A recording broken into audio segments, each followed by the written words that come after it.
Hello, welcome to Talk Gnosis. This is another Mapping Gnosticism episode. And we've been using the term mapping Gnosticism as a way of discussing about being a Gnostic today. It's about how we're both using new and classic ideas about Gnosticism we've been encountering, how we engage with them, how we discuss them, how we frame them. And Gnosis is the goal that drives so many of us. Gnosis leads to Gnosticism. Gnosis is what we are always searching for, but can never completely find. I would say Gnosticism isn't a religion, it's not even a tradition. The ism of Gnosticism is the identification of similar maps, of similar methods of approach. Pearl Fontanelle on the Secret History of Western Esotericism podcast noted in an episode recently that there isn't any classical Gnosticism, any classic Gnostic tradition, like under that umbrella, that perfectly fits every criteria of what we would define as Gnosticism. So there's no singular method, but there are many similar methods. And in terms of similar methods, I think what we're seeing today is an experience of people approaching Gnosticism in often similar but also different ways. So I want to talk today about what it feels to be a Gnostic in 2026. What are the maps to Gnosticism that we're talking about most these days? How is it different from the 90s, from the 60s or 70s? I think I'll say up front here, I think the idea of polarization is going to be a big one. We're going to talk a lot about that. It's hard not to feel like everything is being rendered into a take.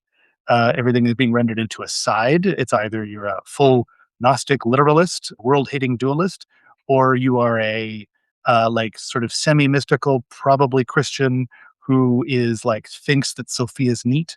And I think on one hand as well, we also have an abundance of riches now. We have so many translations, a lot of secondary sources, a lot of discourse and analysis, including, I'll say here, Talk Gnosis.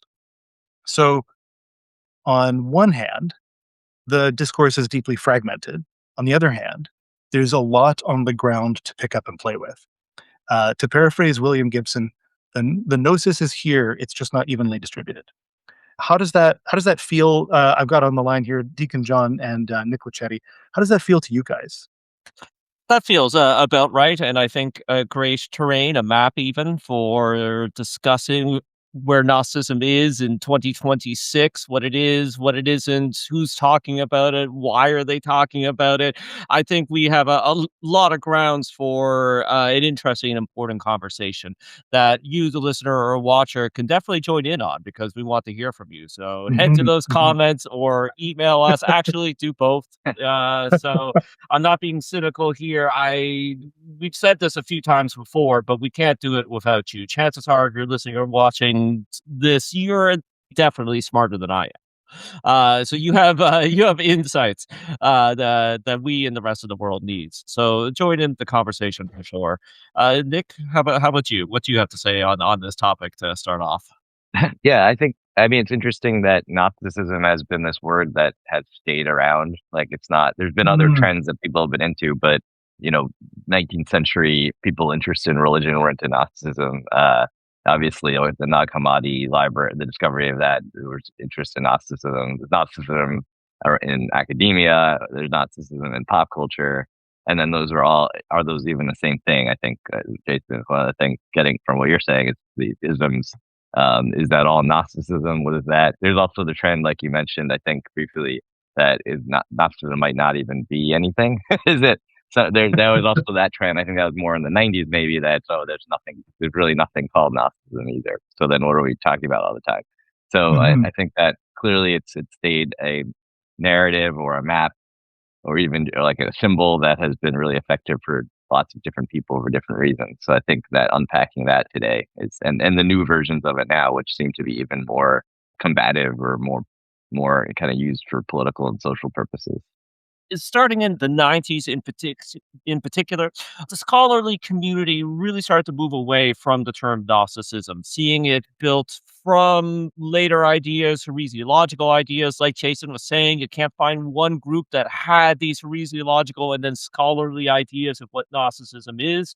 But the term sticks around. We can't get rid of it. And that's still a very popular perspective in mainstream academia, which is, throw out the term Gnosticism. Maybe we can talk about one group called the Gnostics. But that said, where we're at now is a lot of, say, teachers or scholars who are talking on a show like this or explaining Gnosticism in the New Testament, early Christianity 101, is they'll go ahead and explain that there's no such thing as Gnosticism or that the term is complicated. And then they'll say, now that you know this, here's what Gnosticism is. And then they'll just use the term Gnostic and Gnosticism. Yeah. So nobody is saying one of the options that was put forward was the biblical the demiurgic biblical the biblical demiurgy. Nobody's saying that. Nobody's using it. And I think that there has been a bit of a pivot. We are seeing a newer crop of scholars who are okay with the terms Gnostic, Gnosis, Gnosticism, with a lot of caveats, with a lot of asterisks. So it has come back. Now the show is we do need to do some shows like talking to some of these scholars, right? Have someone try to convince us that there's no such thing as Gnosticism, or at That would least be have someone fun. on Yeah. to explain how this is being understood in biblical academia right now. So I just wanted to get that out there because not everybody may be familiar with this very confusing debate around the terms. But that said, it won't go away. So That is actually something here too. Again, this might be a whole nother show, but it's definitely, I think, going to be a theme here, is that the term doesn't go away. And like, if anybody is listening to this who've been listening to it for a while and have been paying attention to what I've been saying, like, I don't really define myself as a Christian in any real capacity. Like, I don't engage with that symbol set, and I'm pretty fuzzy on even like a lot of the world hating stuff, like the more world negative concepts that are often held pretty closely to a lot of Gnostic ideas. And yet I still call myself a Gnostic. I'm on Talk Gnosis. I'm a co-host. I'm always engaging with these ideas. So like clearly there's something there that gets me going. There's a Substack which I'll give a link to in the show notes called Gnostic Pulp, and he had an episode. Or I think it's a he had an episode recently. It was sort of his commemoration, like I did a year of Substack episode. But he talks about, for him, he sees Gnosticism through a lens of investigation, and like usually talking about it through a lot of detective fiction and weird fiction. So like Philip K. Dick, Thomas Pynchon, Ursula K. Le Guin, which are all fantastic. Moby Dick, he actually did a bunch of posts about Moby Dick. I've been trying to get him on the show. If he's not totally sure he can do it, but maybe he can still collaborate with us somehow. Anyway, for him, this idea of Gnosticism is as much about the investigation. And for me, like I've been talking about mapping Gnosticism, I'm using the metaphor of a journey. And I think like when you're talking about this thing that won't go away, I think it's that impulse to investigate, that impulse to explore, because you know there's something to find. And yet, kind of almost like a Zen koan, you know that that you're grappling with something so much bigger than you can never fully encompass it. Like one of the other things I keep talking about regarding the reason I like the idea of mapping is because I can use the phrase, all maps are wrong, some maps are useful. That like no map maps one to one with the environment that it's covering. If it did, it would just simply be that environment. There's always a reduction of detail, but that doesn't mean the map isn't useful. Uh, I hope some of that makes sense for the audience in terms of why I'm so excited about it. But yeah, I really maybe before we move on any further, yeah, is there anything else like about why you guys feel that term Gnostic or Gnosis feels compelling, even though it might have been originally a heresiological term, even though it might not have been how the classic Gnostics define themselves, that kind of thing? yeah, I think I would push back against some of the scholarship. And I think a lot of the things that we associate with Gnosticism is actually found in these early groups, right? And there's even scholars now who say, okay, like David Brockie, right? He'll say we can say that there's one group that we previously called the Sephians who self-described as the Gnostics, right? And were influential in other groups. So I think there is an ancient basis, but of course, that doesn't matter at the end of the day, right? If something is truthful, truthy, can be used in the map in the way that Jason is talking about. It doesn't matter if it's ancient or modern. That said, the fact that it does go back so long, I think that Gnosticism is a handy term because we need words to talk about things, even if words do not represent ultimate reality. This is what I'll say from when we get that scholar on. But the way that we define and understand religion, the same critiques that are lobbed at Gnosticism is any and all religions, right? There's no such thing as Christianity. There's Christianities. The early Christians didn't call themselves Christians at first, right? So therefore, is there no early Christianity? The Buddhists did not call themselves Buddhists when they began. A lot of the things that modern people ascribe, and modern people in the West ascribe to Buddhism is not there in the early years. Therefore, should we not use the term Buddhism? It's silly. It's silly. Now, the putting all the caveats, asterisks is on. Absolutely, right? There's no such thing as Buddhism. There's Buddhisms. It changes throughout the eras. Modern people in the West have, I won't even call them inaccurate ideas that are inaccurate to the traditional teachings of Buddhism up until this point, but have now been incorporated into and are part of Buddhism, right? Mhm. I think as well, and maybe I'm jumping ahead a little bit, but what you were saying, Jason, is really important for me when you're talking about. I guess what I'd like to say, I'll invoke another cliche. Since we already had the map is not the territory. The other one I really like is the journey is the destination, right? Hallmark card stuff, right?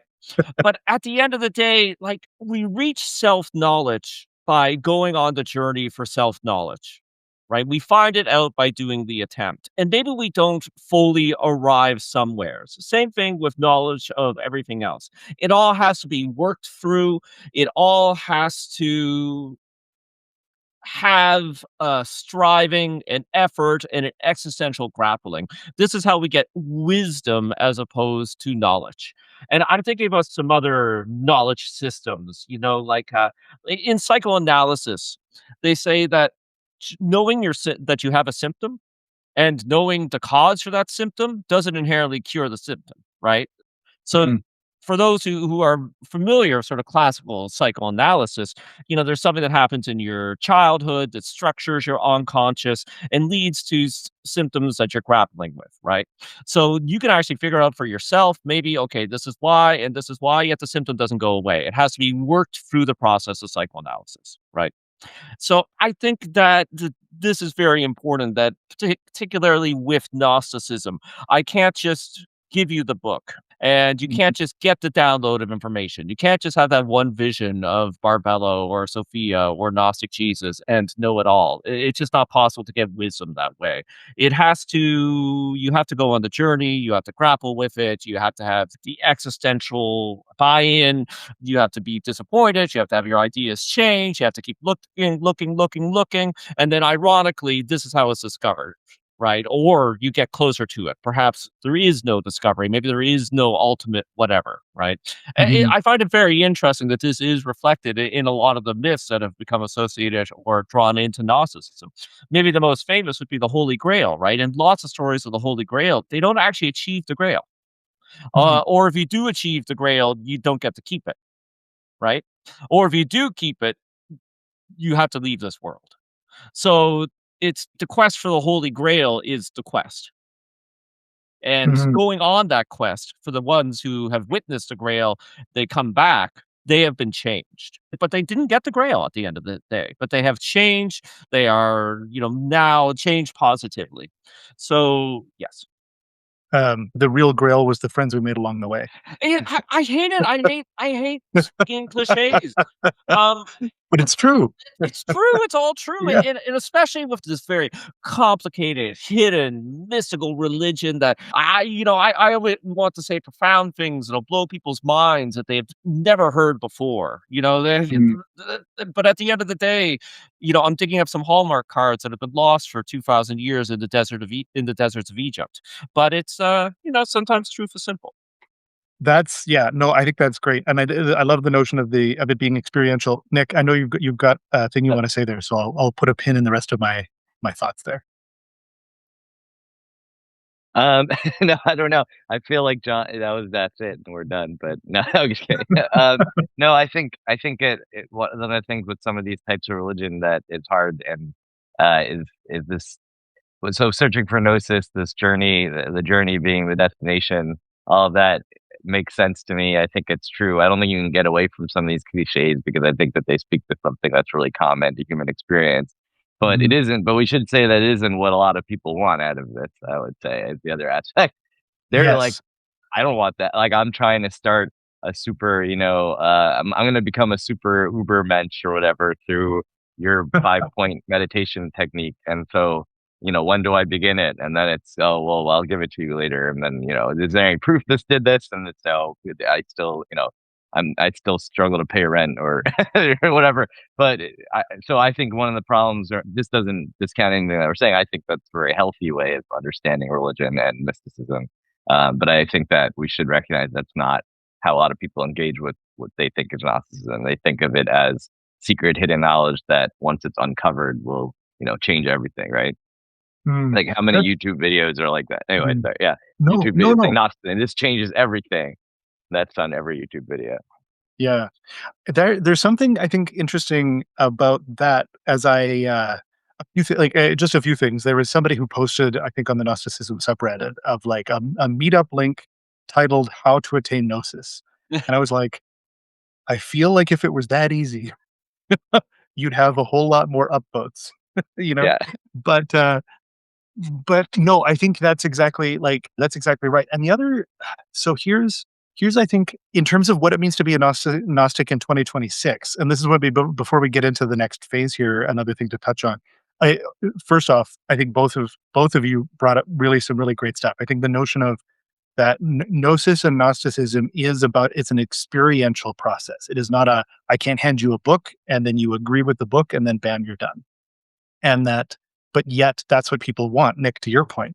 And I think the thing as well about Gnosticism now, or in the modern, in the 20th and 21st century, is that um, we've had this like a general like Western understanding of the Bible and Christianity and the Abrahamic traditions, and then all of the sudden through scholarship we get these ideas of that we're reinterpreting a lot of those myths coming from very close to the genesis of those myths that said like, oh, what if Yahweh was bad, and what if the world was meant to test you and not, it started to. I'm really paraphrasing and I'm spitballing a bit here, but my point is the excitement of feeling that reframing might feel like gnosis, or might feel like what gnosis might is getting close to, or something like that.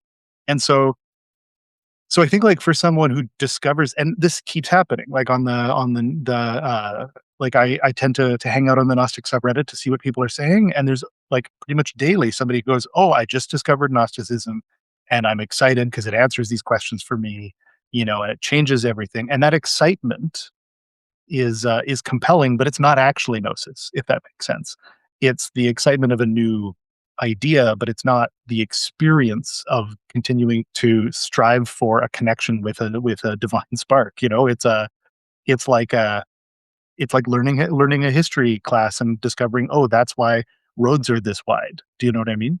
That's a different kind of experience, of an educational experience. I think there is something as well today, like because we have this polarized landscape and an influencer world where people are all like, we'll get more into media later, but I think there's this feeling that like every post needs to be like foundational and explaining it all, and recapitulating all of the details rather than a conversation about a detail, like that it's not happening at the discourse is all about a power chords, to use an example that I've used elsewhere of like everything's about like, Yahweh was bad, brow, there's a guitar riff. And again, that's not really gnosis, that's just the excitement of a loud guitar, if that makes sense. Like I don't know if is my metaphor holding up here, guys? Yeah, yeah. Yeah. We're following. We're following. Okay, great. Yeah, it just like it feels like I don't know.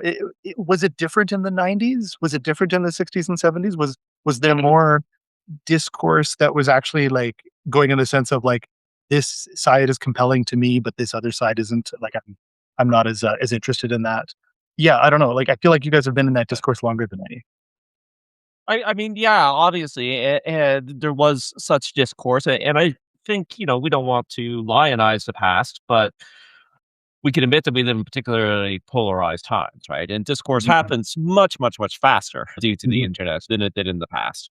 But at the same time, a lot of the things that we're talking about, the things that we're seeing that we don't like, and the things that we're seeing that we do like, have been there, maybe more of a seed form in the past, but Mm. definitely present. And before I pass it over to Nick, I wanted to back up a little bit. This is still connected to what you're talking about, Jason, to discourse, the internet, the world that we live in.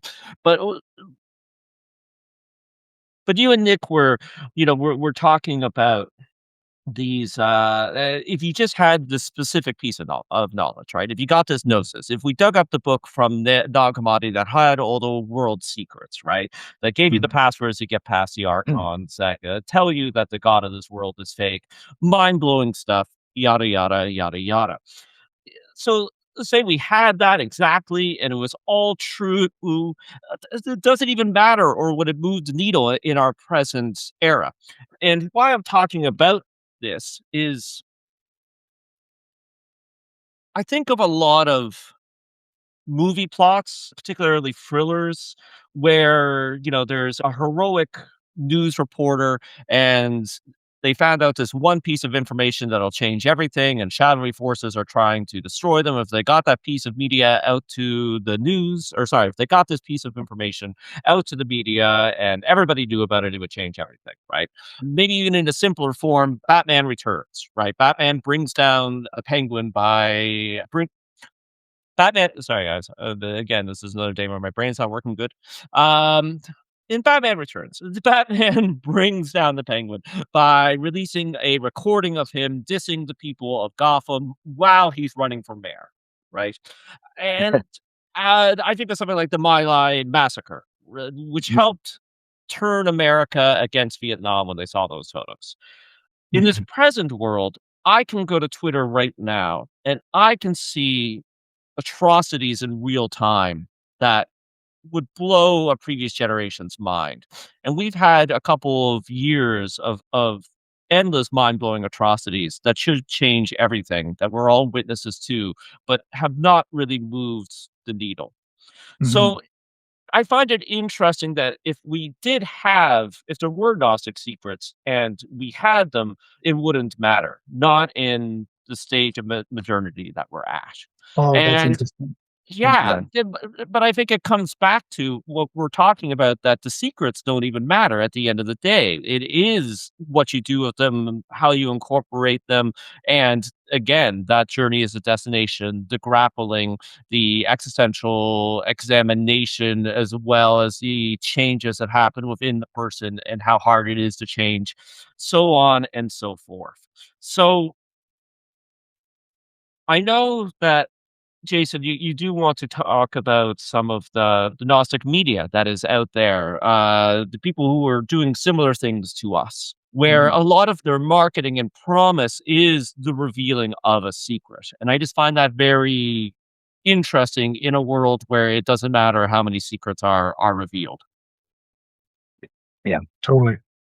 Well, I think there's another cliched statement that's true, which is I've heard it in Freemasonry, but it's if you could shout all the secrets from the rooftop and nobody would care because it's not really the point isn't just learning. That doesn't matter. Like learning these Mhm. secrets it has nothing to do with the actual experience of, ritual or the experience of, whatever you're talking about. But yeah, I don't know. I mean, it's interesting because another thing, thinking about Jason, the question about the 90s versus now. So, I would say obviously I was too young in the 90s to be, in that discourse that way, but a lot of the 90s kind of occult sources are what got me into all this stuff. And Gnosticism, clearly we're building off of that now, but there was a very different kind of sense of there was two things I would say in Gnosticism that was really interesting was this the same idea that there's these secrets that once you uncover this will change everything, which seems to always occur. But then there was Mhm. also this idea of Gnosticism connected to, like earth religion or like goddess religion, all this kind of stuff that was Mhm. an attempt to create some sort of like more benign, new tradition in some way. And I don't feel like that's present in some sense. There seems to be something with the advent of memes and kind of this whole thing where Gnosticism has really Mm. taken off as this kind of very antisocial, you know, Mm. way of talking about the world that really was not. It was seen very whole. Like if you were into Gnosticism in the '90s, I feel like the vast majority of people they'd probably be also into like Wicca and like new age stores and stuff. And that's not always benign, but just it wasn't. It does seem to be some level I would say not just polarization, but this kind of combativeness, or I don't know what the right phrase is. Combativeness, maybe it's related to the heretical or rebellious countercultural aspect of Gnosticism, but it's much more opposed to everything in society almost. So Well, 100%. I've called some of that more reductionist Gnosticism these days as like nihilism with extra steps, because it is like, when you move the locus of value and meaning entirely out of the world, and you say that this world is entirely bad and fallen, and everything bad in your life is because you're in this bad, terrible world. Well, it gets really easy to just then disavow anything going on in the world, in your life, because hey, it's just a prison planet, right? So yeah, I think there's an anti-sociality, and particularly what I'm very critical of are those who make anti-sociality their marketing brand, which is in a way ironic because like you need customers if you're going to try to sell advertising to your videos. Do you know what I mean? Like you need people. So if you're selling nihilism, it feels like there's only so long that road can play out, you know? Um, well, yeah. uh, Well, like, just well, I really mean, quick. Oh no, oh, go go ahead. ahead. I was just going to say, that's the other. I think you really mentioned something that we're talking about these ideas and it's in traditions and things, but on a really basic level, like following how people make money off of these things probably would help us understand how they've changed. So now, That's, YouTube. oh I'm thinking yeah, about like I'm into photography, like camera. It's the same Gnostic video or a camera video. It's the same concept. This changes everything. Wow, and it's like if you could buy this thing, it would change everything. Or if you had this idea, it'll change everything. And it's always yeah. entry level usually. There's not much, Mhm. it's not like serious. I think that one thing might be different than the '90s. It would have been very hard. I'm sure it would be very hard to make money off of these concepts in the '90s, but there might be more of a sense of, a series of books or a series of CD lectures or, a course you take or something that there's a little bit of engagement that's deep, like longer term. But now the way to make Mhm. money as an influencer is really quick. And so, yeah, This is the thing. Like, this is the very thing that. So okay, yeah, just a couple of yes about the anti-sociality. The thing and about like making money then versus making money now. And again, show idea the economics of Gnosticism. Yes, I'm all over that 100% because or economics is also an interest of mine. But I think like yeah, when the internet was more dominated by message boards and newsletter lists and like which were all usually non-economic, like you signed up for a free like web forum and maybe you had to like prove that you will do something about the detail by like you had to like say, oh yeah, I read this book, and then you'd have access to that web forum. um, that the discourse was by nature enthusiasts and scholars talking with each other, yeah, whereas now, as I think, as you say, like the dominant information platforms, the capacity to make money is attached directly to them. Like YouTube channels want you to turn on the funding streams. And hey, like full disclosure, I think we have or we are turning on the ability to advertise for like YouTube to send you an ad and then we get a view whatever. That said, I think I've been pretty clear here saying that we're never going to make content specifically to pander to that, but it's right there. Like I remember a friend of mine was making videos on Twitch about gaming, and he started responding to the ways that Twitch incentivizes people to like buy little awards and things like that. Even though he wasn't doing it, like he had a good job, he wasn't looking to do this to make money, and all of a sudden it became a business because business tools were attached to the discourse versus the web forum. Like I remember being on web forums and I was never incentivized to post because I was getting paid or because that was yeah, even an option. So I think that's yeah. what that does to the discourse is absolutely important. And the other thing I want to touch on here too, John, is your note that if there really actually was a text that, or an idea or whatever of Gnosticism that was 100% literally true, and it was like ontologically completely real, nobody would care unless it validated conclusion they already held.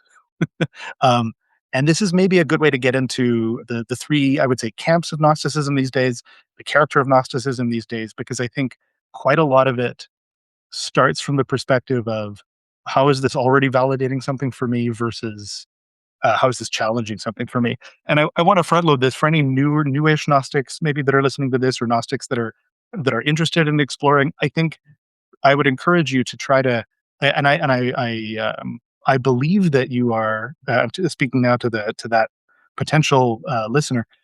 I think that you are strong enough to hold multiple Gnosticisms in your head. It doesn't have to only be one kind. And I think that's in my mind how Gnosticism actually works. It's the exploration, it's the experience, not the secret that is delivered. And if the secret that's being delivered already agrees with you and makes you feel incredibly comfortable, that then you should be nervous. Then I think that it's probably only halfway Gnosticism or an illusion. Okay, but yeah, so I discussed like this idea of three camps. So I would say like as I see the discourse in 2026, and I will note this is mostly for me on Reddit. I know there's a Gnostic Discord that is also linked to on the Gnosticism subreddit, and there's like blogs and YouTubes and things like that. And I've checked out some of those, but I'm noticing most of the discourse in that place. And so the three camps that I notice are new Gnostics, basically somebody who's just discovered the ideas. In fact, quite a lot of them lately have been saying, I discovered Gnosticism because I saw an AI slop video, and I know that it's not true, but I want more information, and I'm confused. But they've just discovered these ideas. I'm glad to hear that I'm sad that they encountered it through AI, but I'm glad that they know that they need to be critical of that.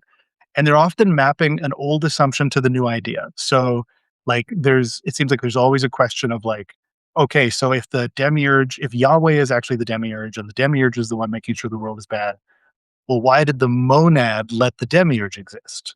And it's like they get caught in the same logic trap that they felt that Gnosticism helped them get out of. And like, how is why would Sophia let that happen? And, how, like, where exactly did the archons live? And what I always say is that they're just mapping an old assumption to the new idea. And to those folks, I often say, Gnosticism isn't your other religion just one level up. It's a different frame. It's asking for a wider view. Another camp that I would say is what I would call a devout classicist, generally, who've either picked one or another of the general groups like a Valentinian or Sethian, and are following those traditions and texts as closely as possible.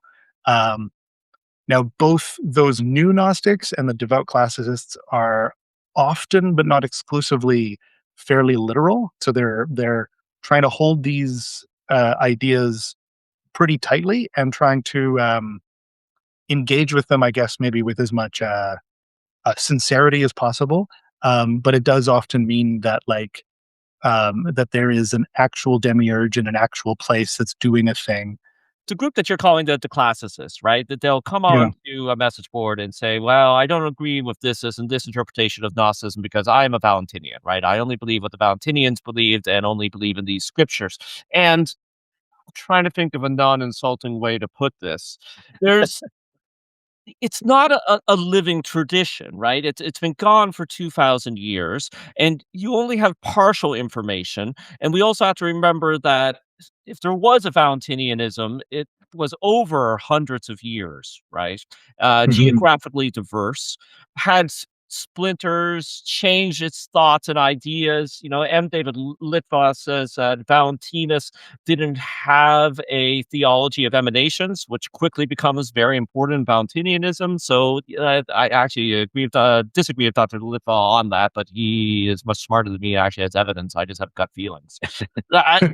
So what are you talking about when you say I am a Valentinian, right? I am a Sethian. I am a this. I'm a Marcionite. Whatever. It's silly enough to call yourself a Gnostic, right? Which I do.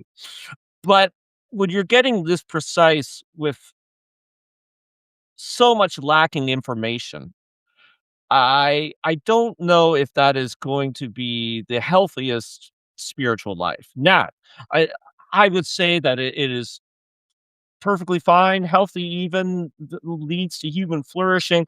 If you're like, yeah, I'm a Gnostic who's most influenced by the schools of Valentinianism, right? Mhm. So those Yeah. those are the texts I really gravitate towards. Those are the texts I really like. Those sort of inform my spiritual life more than some others that are in the corpus, right? I think that's absolutely fine, and you Mhm. kind of find that, say, in the community that the Jason and I are in with the Apostolic Johannite Church, where okay, all traditions are partly constructed, just like we're talking about with Gnosticism. But if you're going to talk about a spiritual tradition, there's thinkers and ideas and books that were produced over the last 2,000 years where they would not self-identify as a Johannite, right? But there is enough similarities that we can bring them into a tradition as well as mutual influences, right?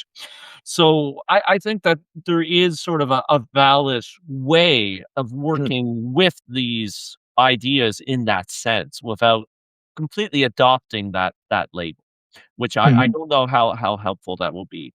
We've talked about this before on the show. The Gnostic Reddit, with the internet that we have. When we were little boys in the early 2000s, the three of us, the internet was much more diverse, right? And there was tons of message boards and blogs and what have you. That internet has gone away and it's mostly on a handful of platforms. One of them being Reddit, Discord, social media for the most part. So it is important that we have to refer to what is by default one of the largest places in the world where people are talking about Gnosticism. Even if that Mhm. is a relatively small subreddit, it's not that small compared to the amount of Gnostics. So we're not specifically picking on one site, one group, but we have to refer to what we have. And that is fortunately, where a lot of the action is going to be happening on this handful of platforms. But I do need to message the mods, God bless you mods, where Jason's not over exaggerating. Why doesn't Sophia just make the demiurge go away? Who would win in a fight, Superman or Thor?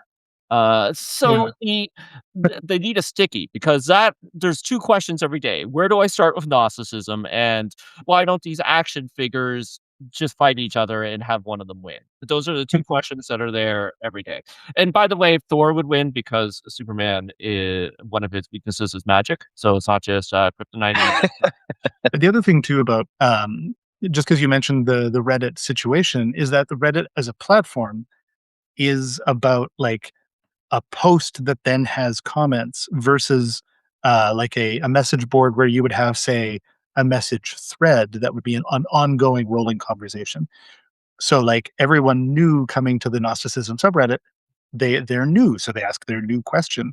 But like there, it's like the conversation never gets past that thing because the nature of the forum of the experience is always uh, post your question and then people answer versus find the question or see the like with message boards. I remember it would be like you'd log in and the conversations that were going were at the top of the list.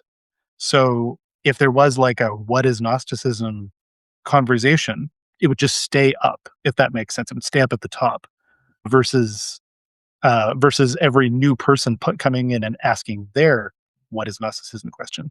So I think that's an interesting discourse issue that I think is because we have like we're in these places where the dominant um, method is are or the dominant places are Discord, Reddit, YouTube, etc., which don't facilitate a rolling conversation. They facilitate a post, which then is usually a either a hot take or a what is this question.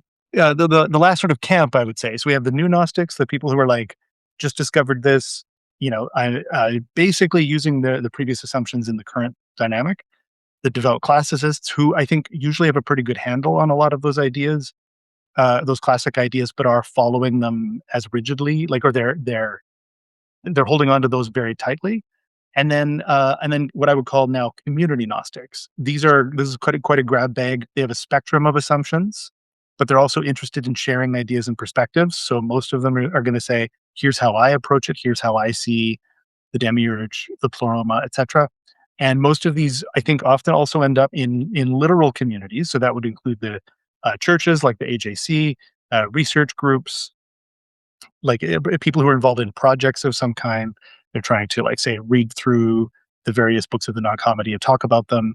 And I think the other thing here too is that, and maybe this applies to all of them, but I think it mostly applies to the third, is that we did a survey, which we should post a link to in the notes. We did a survey about Gnosticism almost a year ago now, to asking how people encounter things, what their sources are, that kind of thing, what draws them in. And I think the largest thing that people said they were either looking for or that they were in finding important was community. And I think, in a way, I think all of the all three uh, want that or are finding that in how they are perceiving themselves. Like, I think people who come from usually a particularly, say, like religious or rigid or devout religious background, at the very least, often had community in that background, like of evangelical experience or a even a specifically, like, say, like a Catholic or a Protestant experience where you can go to church, you have a community of people that you can talk to and be with, and they are looking for that in their new area. The devout classicists, that there's a sense of they know the other people that have also spent that same amount of time researching and learning. And maybe they're like, when it gets down into the weeds of, like, John, like hearing you talk about Dr. Litwa's different opinions on a specific subject, like that's kind of in the devout classicist world of it, going like, oh, okay, yeah, you've uncovered something really different or new on the subject. I'm interested because that's my focus. There's a sense of community there.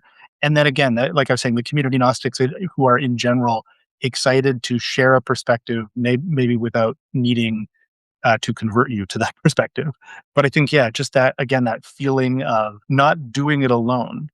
And in a way, too, like, I think even the people who are, Nick, you mentioned this earlier, the folks who are like selling like a sort of an antisocial kind of Gnosticism, Yeah. the people who are buying that are not like, are doing it because they feel like they're doing it together, which is, again, ironic if it's sort of this like nihilism with extra steps, but it is the comfort of feeling like your need for this emotion to be validated isn't alone. You're not alone because someone else has said it. Someone else is experiencing that. Does that track for you guys? Yeah, absolutely. Yeah. Yeah. I mean, it's all, even like, sharing memes is definitely a community. That's people are, Yeah. if something resonates with them and that becomes a shared kind of discourse or a shared understanding, I think it's still community. I don't think it's very solid, but I think it is. I think all of it's community. I do think, and I guess this does, we could speak maybe more to it later, but all three of these different kind of camps seem to map onto some of the different ways to communicate, I think, too. So, I mean, that, as you described it, it was like, okay, new Gnostics, I posted on Reddit, classicists, I bought a book. And then the third one, community, is like, I'm old, so I joined a message board or a Facebook group or maybe even something where you meet in real life. And so Yeah. there's definitely, it's like different ways of communication tend to lend themselves to that stuff.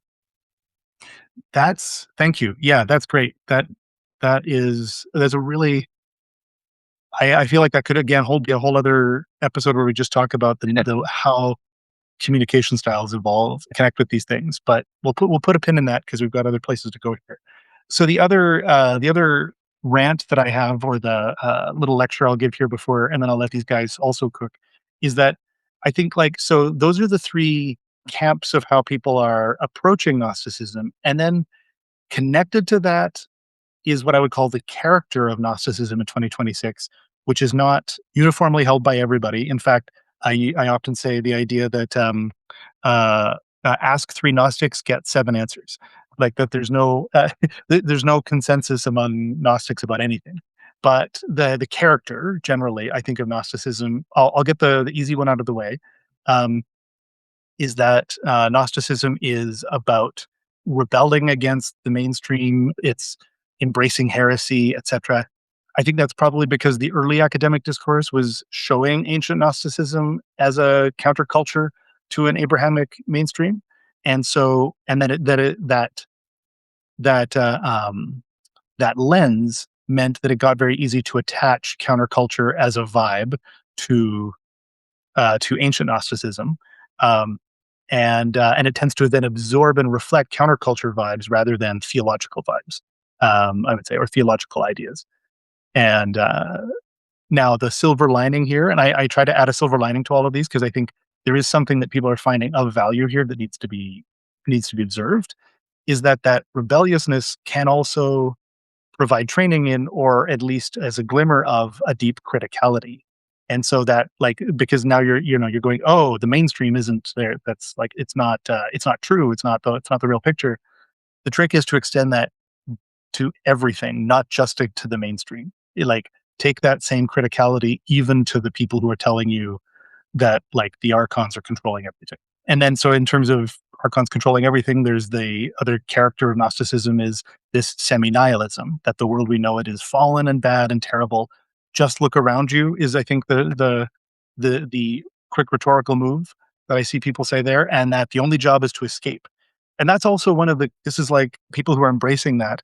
This was one of the main reasons it was considered heresy by the heresiologists, and even modern critiques of Gnosticism are that it's like, this is just you guys trying to escape the world. And I call it, I've said before, it's the Gnostic trap. It's only going halfway. The world is a prison. I must escape. It's nihilism with extra steps. I think I've also said this before, but it's Gnosis or Gnosticism as a nihilism to make you escape the world would be exactly the kind of trap the demiurge would want to lay for people. Yeah. It's, to paraphrase Baudrillard, like, the Matrix is exactly the kind of story the Matrix would create to keep you trapped. I would say this halfway Gnosticism is exactly that too. It's seductive because it's an easy answer. It only demands faith, but no effort. And this is, like, I think, I call this also a Gnostic trap, is that if you come from a tradition that demands faith and adherence, this can be an easy trap to fall into, because it's demanding the same thing. Just believe this and you're good. You're saved. Now, I think, again, the silver lining here is that being able to point between the cognitive dissonance between a spiritual promise and a lived experience, that is valuable. It is valuable to say, why am I not connecting with the divine pleroma all the time? What is getting in the way of me receiving the divine spark? Asking that question is important, but any answer that gives you a 100% like solution is not the right map, because it's trying to tell you that the map is the territory, and the map is never the territory. Then I've just got two more here. There's what I would call exploratory theology, which are melding history, philosophy, and even aesthetics into an often, I would say, even personal accumulation of Gnostic ideas.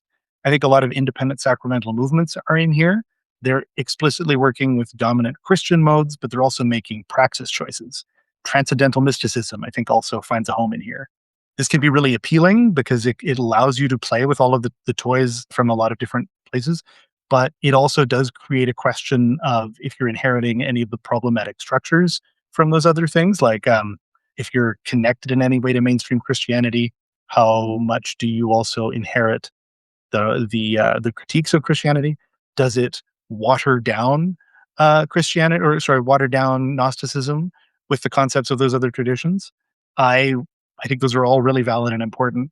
The silver lining there is, I think this is the group that's actually most focused on Gnosis, on actually finding a transcendental experience. And then the last group, or the last character, I would say, is an orthodox Gnosticism or a classical Gnosticism. So again, this notion of the devout classicist, reliance on texts, focus on contextual understanding of time and place. And although it can still be fractured along lines of thought, and it can be its own form of orthodoxy. John already got into this. Now, the silver lining, I would say, here is that the deep learning there can uncover new interpretations that mean that process is still living and in dialogue. It's not trying to hold itself as fixed, because it is still focused on what can be uncovered of these details, and that capacity for reinterpretation gives you more more tools to play with. And, like, I think there was some source about Gnosticism that was saying that maybe it was one of the heresiologists that said, oh, like, Gnostics can hide in plain sight because they can do all the sacraments but interpret them their own way.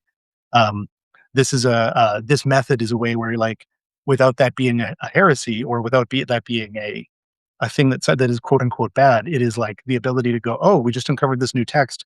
Hey, it makes us think about prayer in a different way, or baptism in a different way that is interesting. So I think that's a silver lining. And then I think like a lot of these ideas tend to frame belief and acceptance as a parallel. That like to be a Gnostic is to sort of accept a particular framing. I think that might have to do with also again the communication styles and the spaces that these conversations are happening in. But I think um, that's I think an interesting note. And this notion of belief and acceptance, what struck me, and I didn't plan this until we started talking, but I think John, your note about that it's not the journey, it's the destination, is that like I think the thing about most of these um, characters of Gnosticism is that most of them aren't focused on the fact that it is a journey. They are trying to deliver a specific package, which I think is arguably not as useful. And it's why I keep harping on this idea of mapping Gnosticism, making it a journey. But yeah, like how do those characters feel to you They guys? Is there anything missing there? they feel very right and very accurate, and I think they are a very good description of what is out there. So amazing work, Jason. I just have a few notes, a few things to add to what you were saying. Less about Mhm, those categories, not to derail us too much, but some of the issues that you've raised. I've talked about this before, but the kind of Gnosticism that is nihilistic and just about getting out of this world because this world is a prison, right? mhm, There is a text in Nag Hammadi. It's actually one of the longest texts in Nag Hammadi. Unfortunately, it is very damaged, called Sostrianos, which is about this very issue. So Gnostics were talking about this 2,000 years ago. And basically, he looks around, he sees that the world is crap, and he goes out to the desert to kill himself. Right, because that would mhm, be the answer to a lot of people. If this world is a trap, this world's so awful, right? Why don't you just end it? And it's very hard to have an answer to that if that is your theology. And mhm, Sostrianos is taken on a journey, which I think is also important to what we're talking about, right? An angel doesn't just come and talk to him. He takes him on a journey through the heavens, right? He goes through the mhm, spheres while still alive and then returns to the world with Gnosis. This is very important for the Gnostics, right? They all the texts talk about this kind of spiritual journey where you are going through the cosmos, going through the different heavens, getting past the archons. But then the second part, you come back to change person to bring this gnosis and love into the world. So I just find it funny that we're still having these discussions, that this is still a powerful perspective in whatever Gnosticism is, when these very sophisticated thinkers tackled it 2,000 years ago, because another philosopher, another Christian, another Jew, another Platonist said to them, "Well, if the world's so bad, why don't you just kill yourself?" And somebody sat down and wrote this text to refute that. Now, mhm, I think that it's very complicated, it's very hard, it takes a lot of philosophizing, unfortunately, uh, but I think the Gnostic message about there being an issue with this world and an issue with being, I think is very important. And I think it is worth coming back to, even though it's become one of the most dominant parts of the mythology that people, are drawn to, right? And mhm. I think it's more important than ever in this present world. But you know what? That's a show for another time. And I will point people once again to meaningness.com. That's meaningness, not meaningless, meaningness, which is an online book by a very interesting thinker who has a background in engineering and in Buddhism. Okay. And he talks a lot about how the countercultural ideas of the boomers are swept into Buddhism and assumed to have always been there and are part of Buddhism, right? And I think the same thing has happened with Gnosticism, and that's not necessarily a bad thing. It should be a living, breathing tradition that is bringing in both new stuff, but also ideas that are resonant with what's already there, right? So different philosophies, different practices, but there is a resonance. So there is a connection. You are snapping the Lego pieces together instead of gluing them together. Okay. The the countercultural Gnosticism has been, I think that there's some valuable stuff there, but in the year of our Lord, in the year of our Gnostic Lord 2026, it's very silly. And you know why? because there's no mainstream.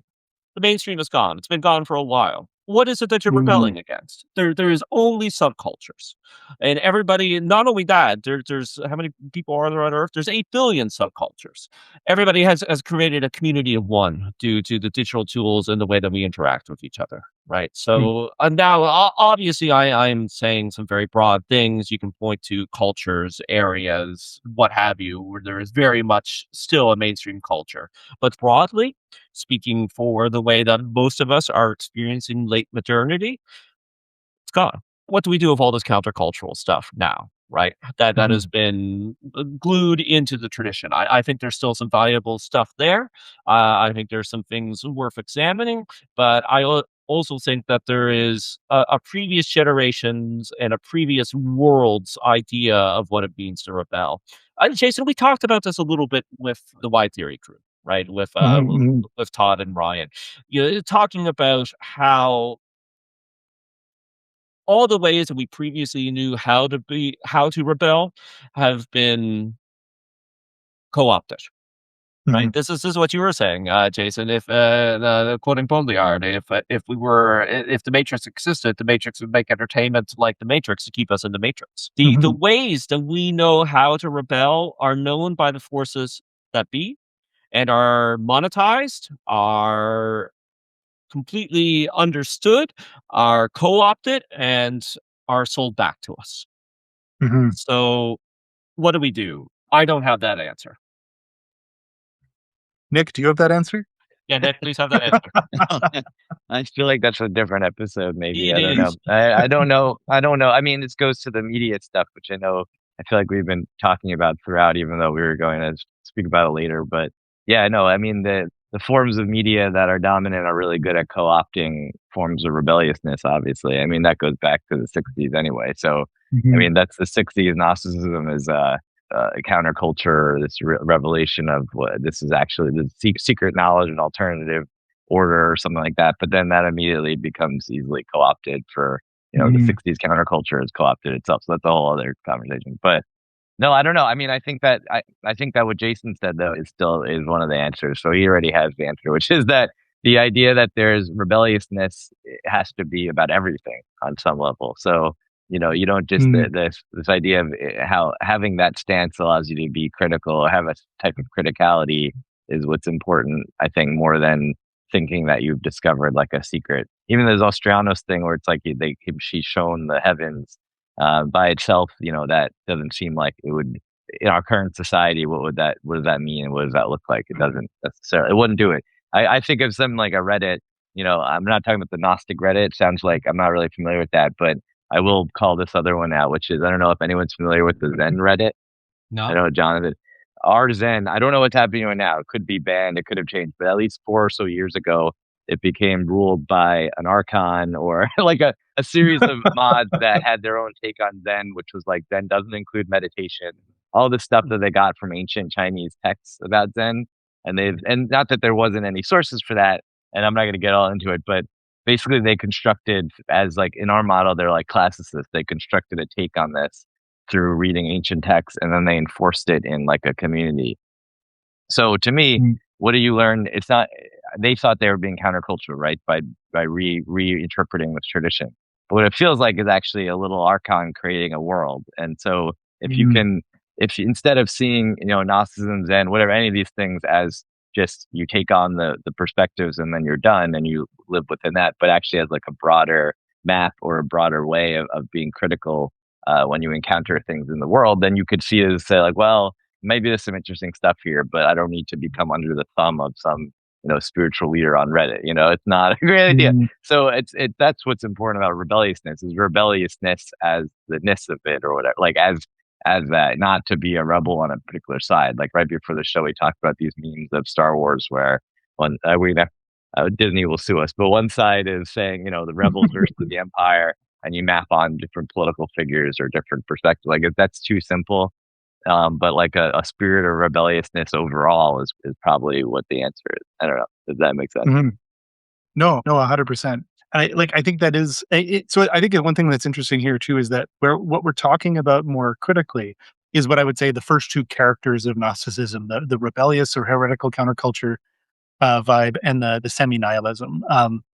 We haven't touched on as much the exploratory theology or the orthodox classical character of Gnosticism, if only maybe because those are clearly processes that have a capacity for dialogue.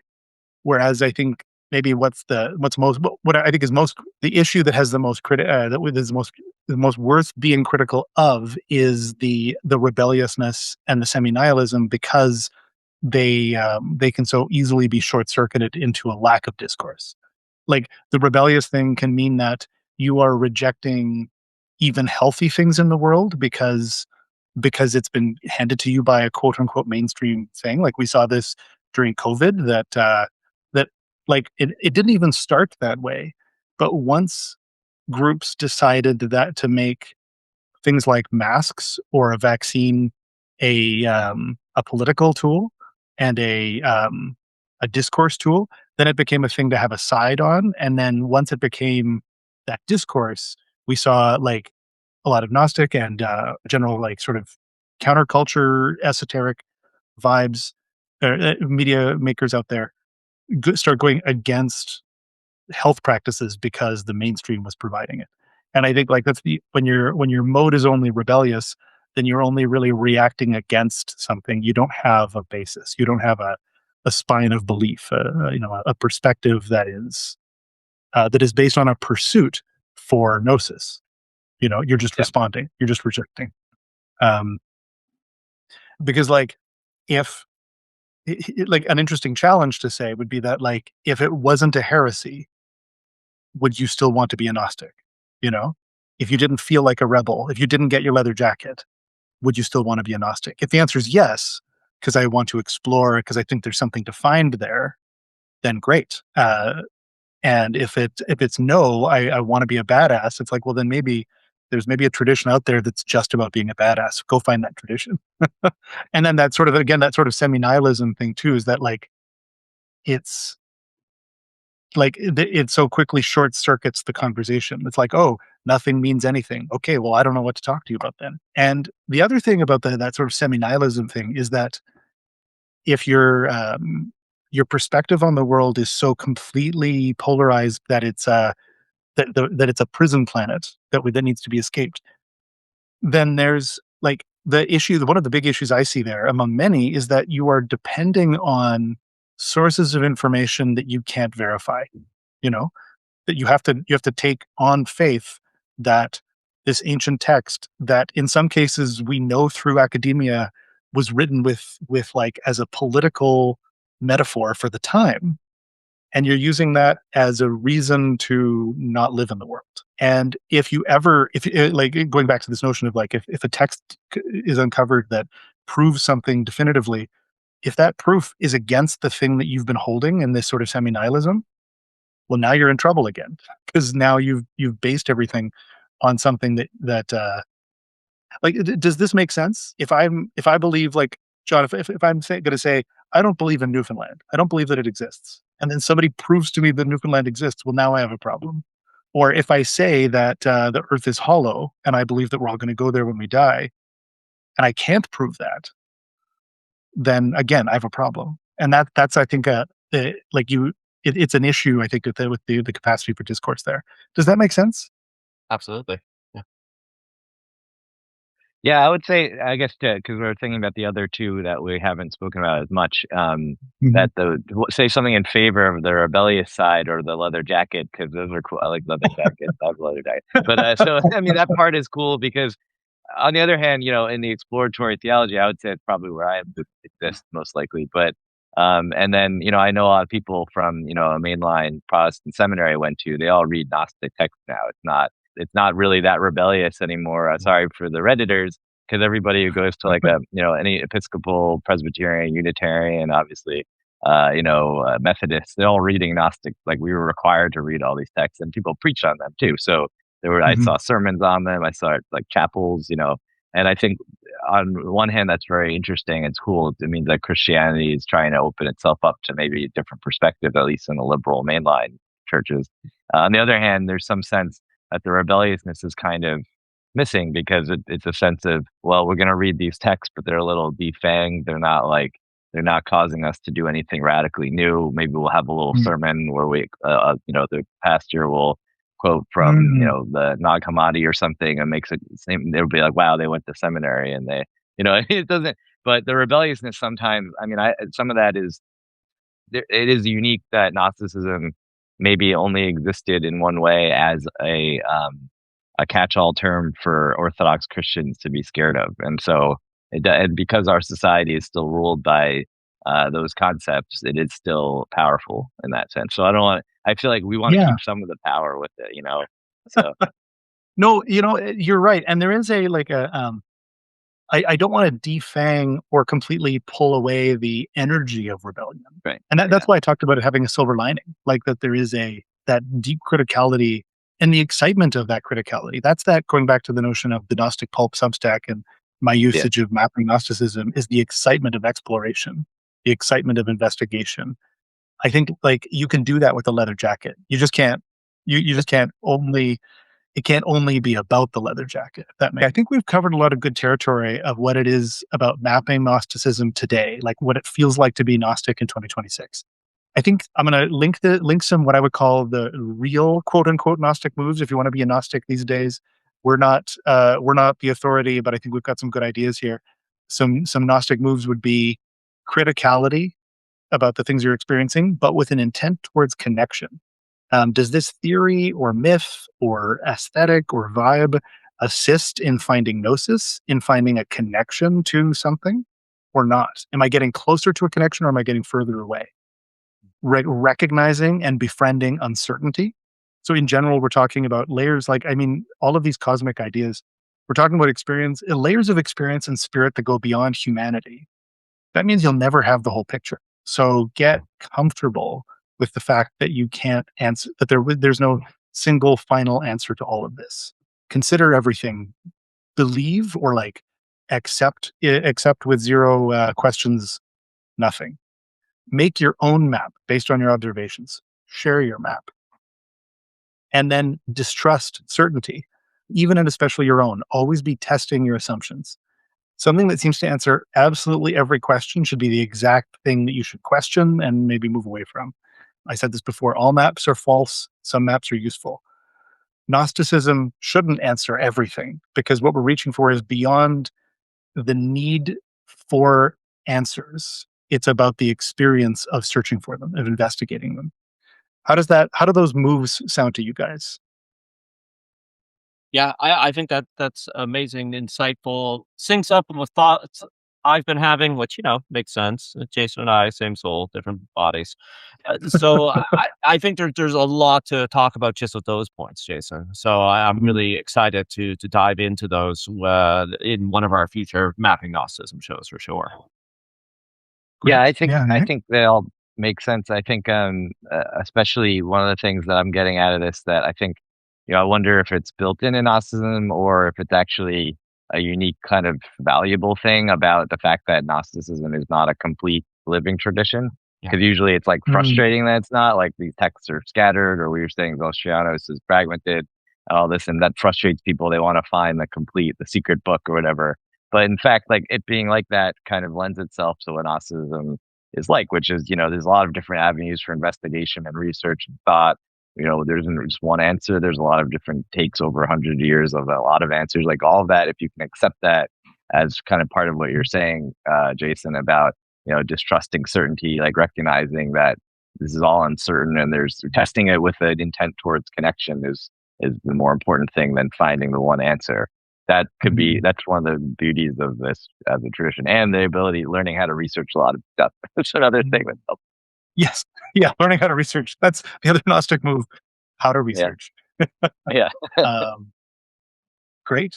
And then, so I think some other last little notes here. Again, these could again be their whole show, but one of the things I think that when we talk about Gnosticism in 2026, the permacrisis of the world, the fact that everything seems on fire all the time, and we don't solve any of the crises, just new crises come and distract us from the old ones. I think I want to recognize that experience of our modern world does, I think, make a Gnostic dualist experience compelling and seductive.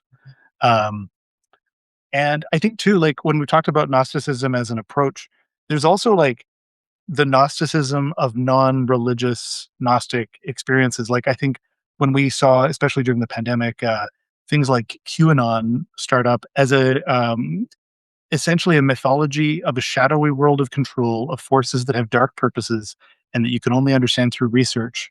I mean, if I didn't say QAnon ahead of time, that could sound like I was describing the study of Gnosticism. It feels like in this modern experience world that we're in that Gnosticism as an approach is something that people are doing, whether or not they're aware of it. And yeah, I think that's my and I think our general take here. What we feel like it's like being a Gnostic today.